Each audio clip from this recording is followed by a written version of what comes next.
circus freaks. Well, I have finally had some good fortune. For once. That's right. I found a wallet. Now this isn't just an ordinary billfold. This wallet belongs to the most famous film critic in town. Now you would have thought that a film critic, as famous as he is, would have more than a lousy $10 in his pocket. I mean, cheap wad, right? Anyway, I was going to return it to him, but I accidentally lost his ID before I could get his address. And I didn't want to waste this good fortune of mine. And I know that he would have wanted it the same way had he known what was going on. So I used his handy-dandy film critics pass, and I went to see a movie. That's right. Now the movie I went to see was Harry Potter and the Deathly Hallows Part 2. Now I never saw Part 1. I don't even know if there is a Part 1.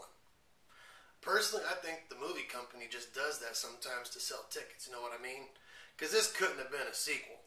I mean, honestly, how many movies do we need about a hairy guy that plants flowers in pots? Really? Am I right? Anyway, this movie had all kinds of things going right against it from the start. First of all, I go to the concession stand, and I'm going to load up on everything I can carry. But the nerdy little pimple-faced kid behind the counter tells me I gotta pay for my own refreshments. I'm like, excuse me, I'm a famous freaking film critic.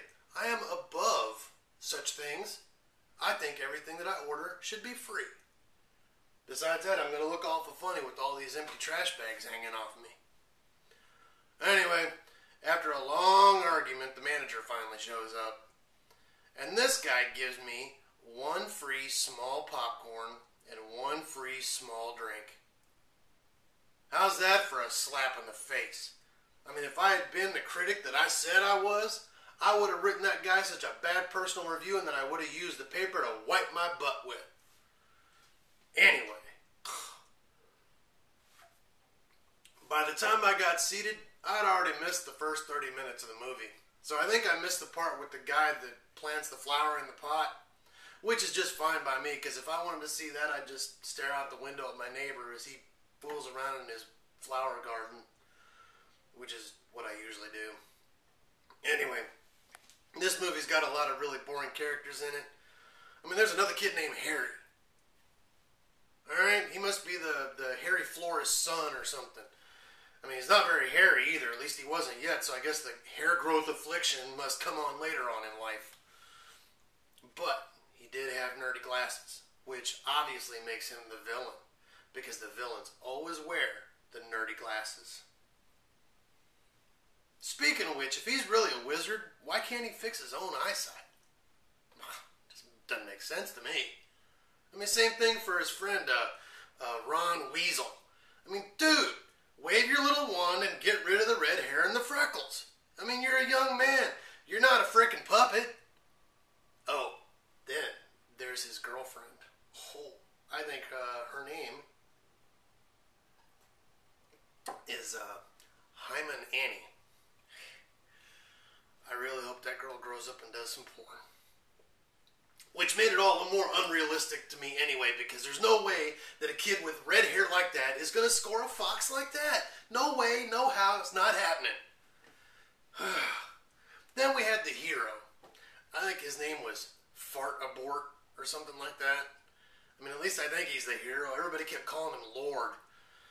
It's kind of an odd, funny-looking guy. I mean, it looked like he just had his nose shaved off or something.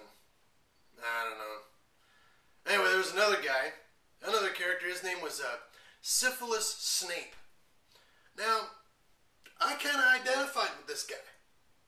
Just because he actually kind of looked like Mother when she was alive.